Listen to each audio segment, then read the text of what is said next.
আশা করি তোমরা সবাই ভালো আছো পরিবার পরিজনদেরকে নিয়ে। করোনা ভাইরাসের কারণে সারা বিশ্ব আতঙ্কিত। সেই সময় আমাদের বিশ্বে শিক্ষা প্রতিষ্ঠানগুলো বন্ধ রয়েছে। এই বন্ধর মধ্যে সরকারি উদ্যোগে আমরা অনলাইন ক্লাসে তোমাদেরকে স্বাগত জানাচ্ছি। আশা করি তোমরা ক্লাসগুলো ফলো করবে। আজকে আমাদের আলোচনার বিষয় হলো সমান্তর ধারা। সমান্তর ধারা 1 + 3 + 5 + 7 + 9 + 11 একটি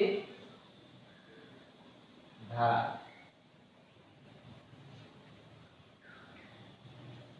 1 + 3 + 5 + 7 + 9 + 11 একটি ধারা। এটি একটি সমান্তর ধারা। কেমন করে? 1 থেকে 3 কত যোগ করলে 3 পাওয়া যাবে? 2। 3 থেকে কত যোগ করলে 5, 5 এর সাথে কত যোগ করলে 7, 2, 7 এর সাথে কত যোগ করলে 9।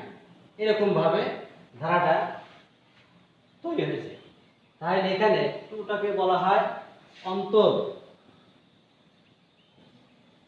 অন্তর প্রত্যেকটা, যেহেতু প্রত্যেকটাতে ডিফারেন্স 2, তাহলে আমরা সেখানে বলতে পারি যে এটা কমন। কমন আর বাংলা হলো সাধারণ। তাহলে সাধারণ অন্তরকে আমরা ডি দ্বারা প্রকাশ করি। সেটা আসছে কত? 2।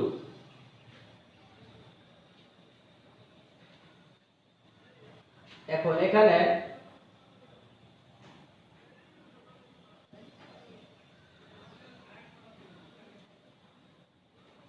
দ্বিতীয় পদ বিয়োগ প্রথম পদ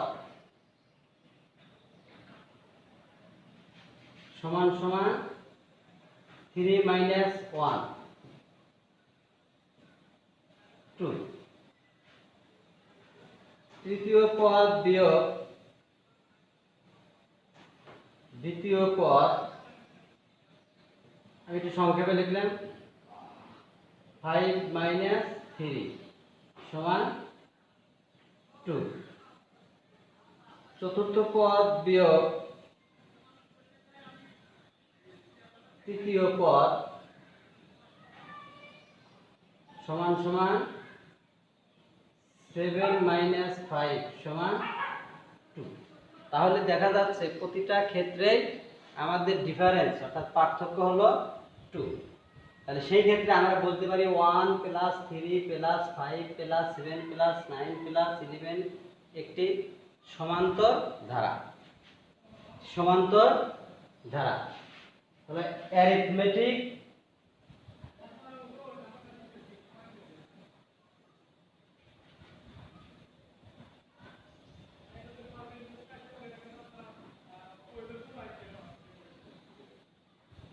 সিরিজ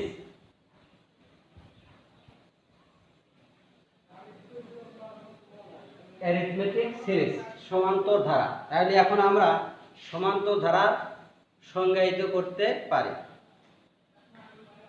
কোনো ধারা যে কোনো পদ ও তার পরবর্তী পদের পার্থক্য সবসময় সমান হলে তাকে সমান্তর ধারা বলে। তাহলে এক্ষেত্রে আমরা দেখতে পাচ্ছি যে প্রত্যেকটা ক্ষেত্রে পার্থক্য ডিফারেন্স কত আছে? 2।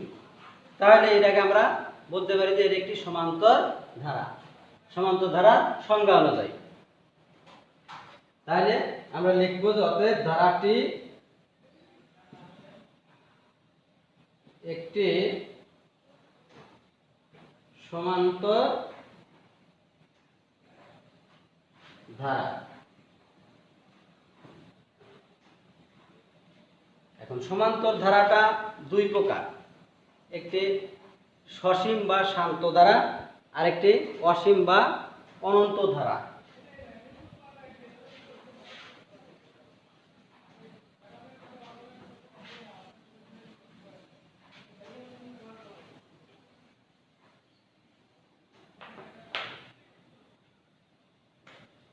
এটি যেটা লিখছে এটি আমাদের একটি নির্দিষ্ট পদ সংখ্যা দ্বারা একটি ধারা, সেজন্য এটার নাম হলো সসীম বা শান্ত ধারা।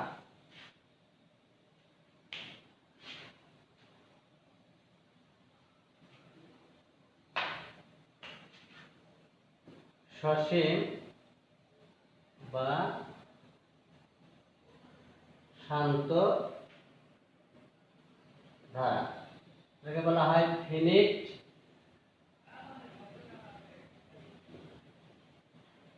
সিরিজ।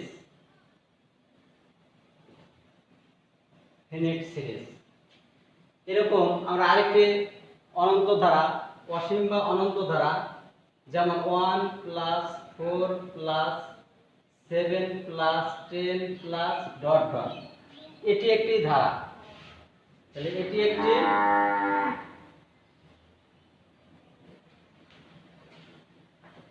একটি অসীম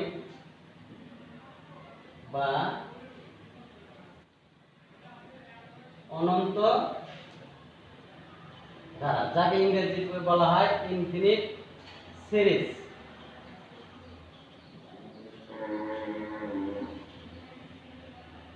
ইনফিনিট সিরিজ।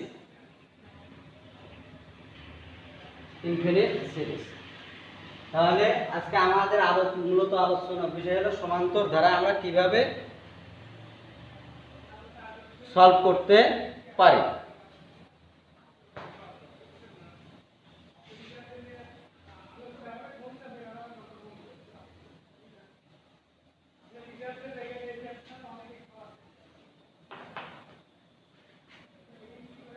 তাহলে দুটি পদের বিয়োগফলকে আমরা বলতে পারি সাধারণ অন্তর। দুটি পদের বিয়োগফলকে আমরা সাধারণত এখানে পেলাম দুটি পদের বিয়োগফল ডি কে বলা হয় সাধারণ অন্তর, আর সমান্তর ধারা সাধারণত প্রথম পদকে বলা হয় প্রথম পদ, আর দুটি পদের বিয়োগফলকে বলা হয় সাধারণ অন্তর, যাকে প্রকাশ করা হয় ডি ধারা। এখন পদ সংখ্যা সমান n, তাহলে সমান্তর ধারা অঙ্ক করতে আমাদের কিছু সূত্রের দরকার। তাহলে দেখা যাক আমাদের কোন কোন সূত্রগুলা লাগে।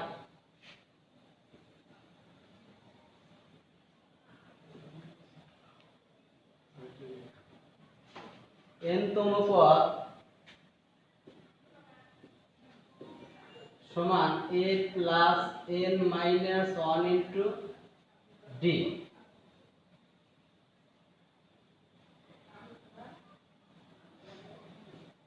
পদ সংখ্যা n সমান শেষ পদ বিয়োগ প্রথম পদ ডিভাইডেড প্রতি পদের অন্তর বা d + 1। এখন যদি সমষ্টি চাওয়া হয়, সমষ্টি s বা sn সমান n / 2 * 2a + n - 1 * d। মূলত প্রথম সূত্র আর দ্বিতীয় সূত্র একই, আমরা সাইড চেঞ্জ করলে সেখানে n এর মান পাইতে পারি।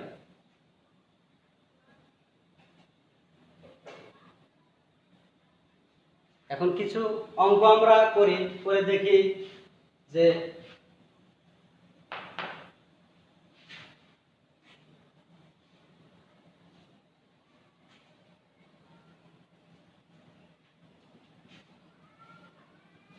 সমষ্টি sn সমান সূত্র আমরা এটা পাইলাম।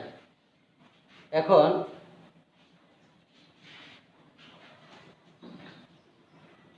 5 + 8 + 11 + 5 + 8 + 11 ডট ডট কোন পদ বা কততম পদ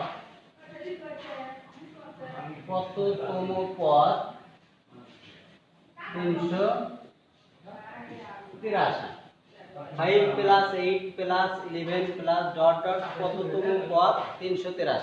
এখানে কততম বলতেই আমরা বুঝি যে n তম কত, কততম সমান আমরা লিখতে পারি যে আসলে n তম পদ।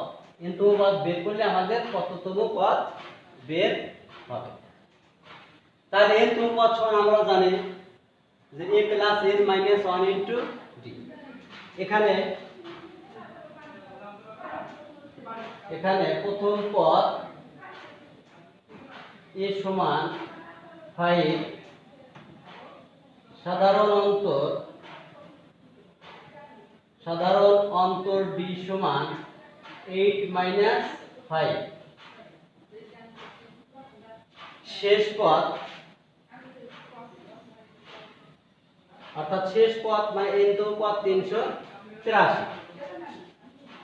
তাহলে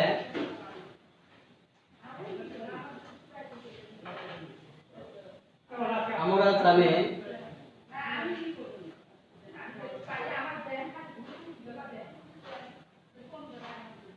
n তম পদ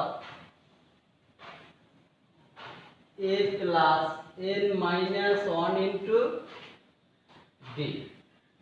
n তম পদ আমাদের আছে কত 383।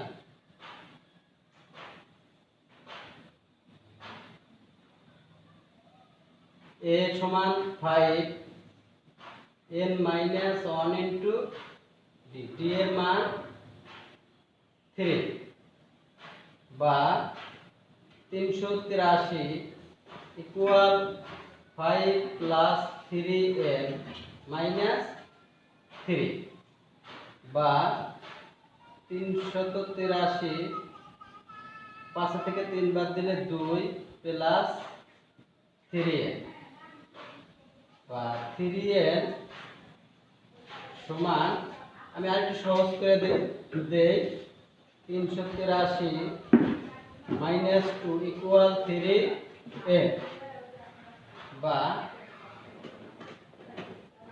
381 ইকুয়াল 3n বা n সমান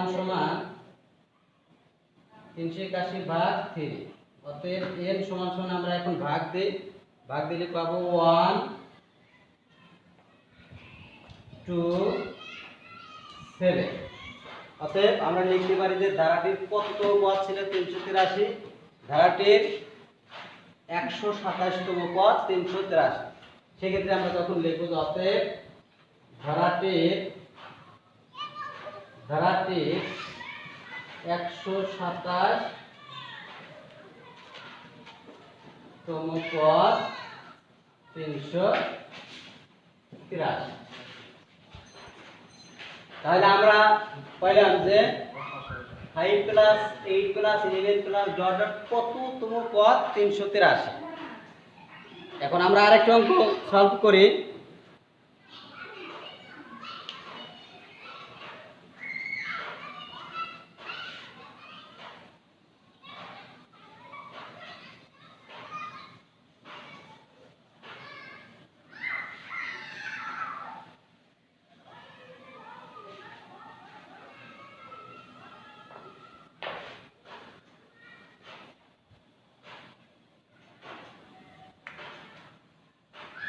सेवन प्लस 12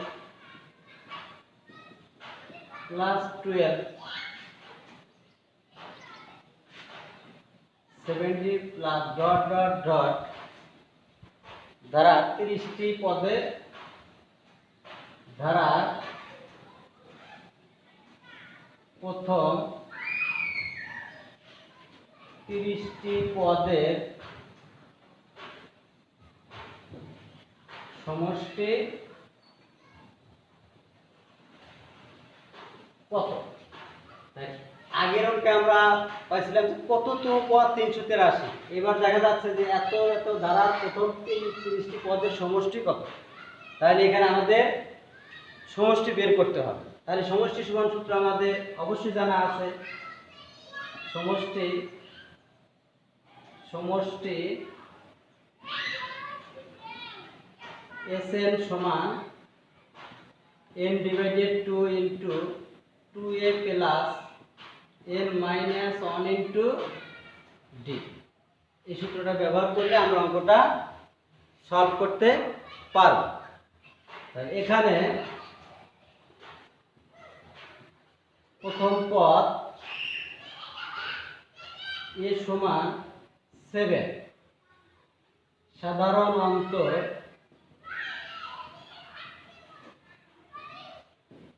d সমান পরপদ বিয়োগ পূর্বপদ। আমরা জানি যে সাধারণ অন্তর সময় সবসময় পরবর্তী পদ থেকে পূর্বপদ বাদ দিলে আমরা সাধারণ অন্তর পাব। অর্থাৎ দ্বিতীয় পদ বিয়োগ প্রথম পদ 12 - 7 সমান সমান 5। তাহলে প্রথম পদ a সমান 7, সাধারণ অন্তর d সমান 5। তা হয়েছে ধারাটির প্রথম 30টি পদের সমষ্টি কত। এখানে n স্পষ্ট উল্লেখ আছে যে কয়টি পদ বের করতে হবে, 30টি পদ। তাহলে n সমান সমান 30। তাহলে আমরা এখন সূত্র ব্যবহার করতে পারি যে আমরা জানি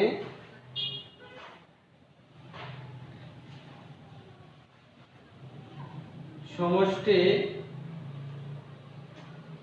Sn সমান n divided 2 into 2a plus n minus 1 into d। এখানে আমরা মানগুলা ব্যবহার করে দেখি। s 30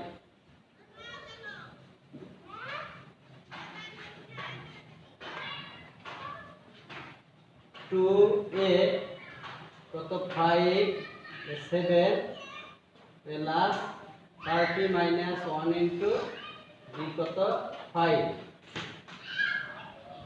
15 দুগুণা 30, 7 দুগুণা 14 প্লাস 30 থেকে একবার দিলে 29 ইনটু 5, 15 ইনটু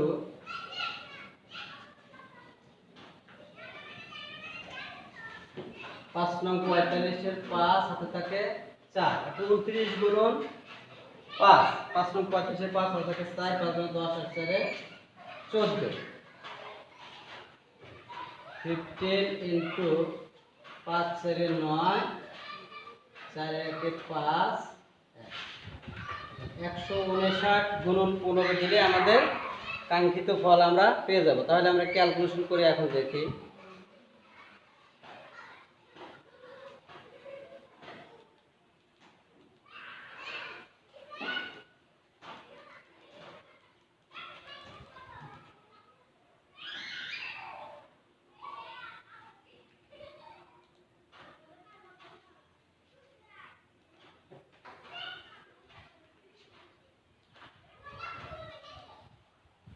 তেইশ 85 2385 2385 তাহলে বলছিল যে আমরা আগের অঙ্কটা পাইছিলাম যে কততম পদ 383, সেখানে আমরা n এর মান বের করতে পারছি। এখানে 7 plus 12 plus 17 plus dot dot দ্বারা প্রথম 30 পদের সমষ্টি আমরা পেলাম কত 2383। এরপর আমরা দুটি মিলিতভাবে একটি সূত্রের মাধ্যমে আমরা আরেকটি অঙ্ক দেখব কেমন হয়।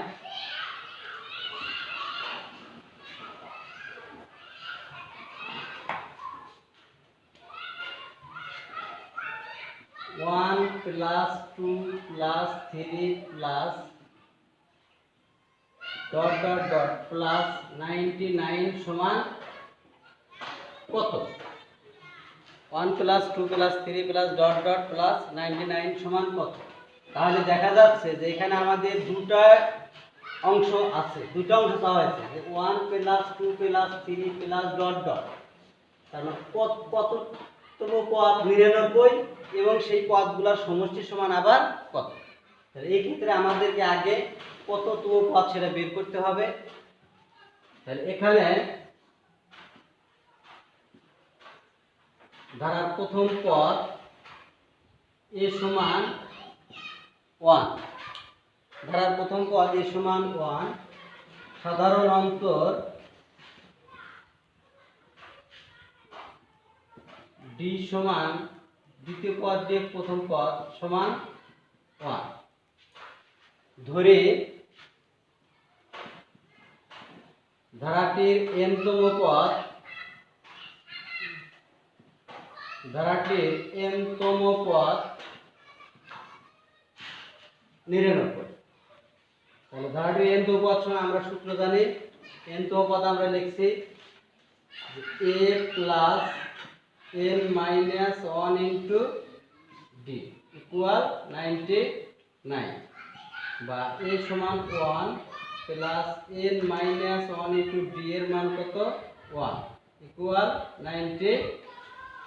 99, বা 1 প্লাস 9 মাইনাস 1 ইকুয়াল 99।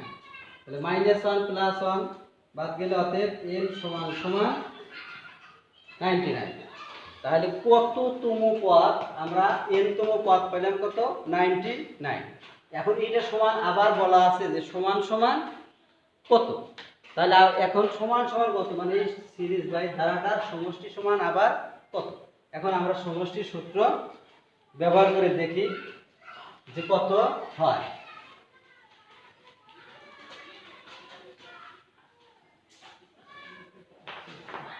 অর্থাৎ আমরা জানি ধারাটির n-তম পদ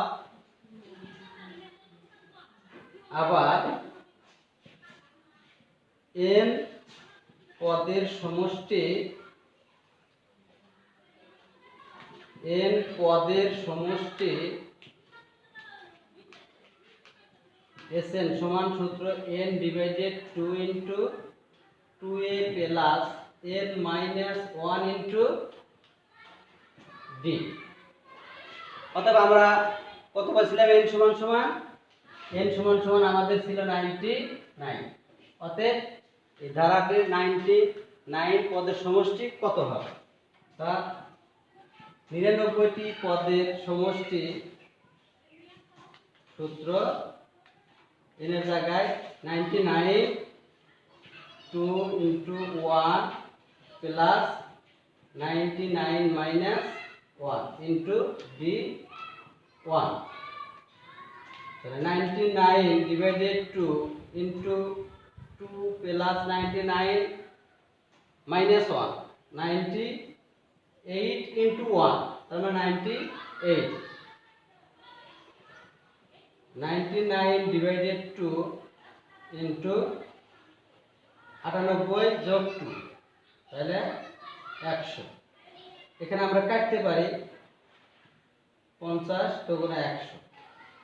তাহলে এই সংখ্যাটা গুণন করলে কত আসে? 5 নং 45 এর 5 তাকে 4, 5 নং 45 এর 4 49, শূন্যটা আমরা ডাইনে বসায় দিলাম। তাহলে আমাদের এই অঙ্কটার সমষ্টি আসলে কত 4950। এরকম ভাবে আমরা বাসায় দুই একটি অঙ্ক সলভ করতে পারি।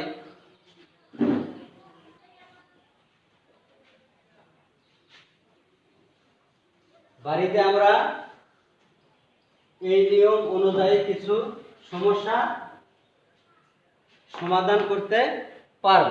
যেমন 2 plus 4 plus 6 plus dot dot dot